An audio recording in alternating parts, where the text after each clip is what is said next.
இந்த போறப்பு தான் நல்லா ருசிச்சு சாப்பிட கிடைச்சது.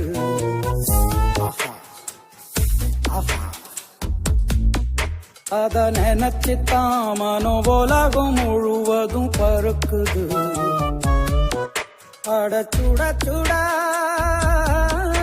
அட சுட சுட அந்த மதுர மல்லிப்பூ இட்லியே மீன் குழம்புல கொஞ்சம் புரட்டி சாப்பிட எச்சிலு ஊறுது உள்ளுக்குள்ள.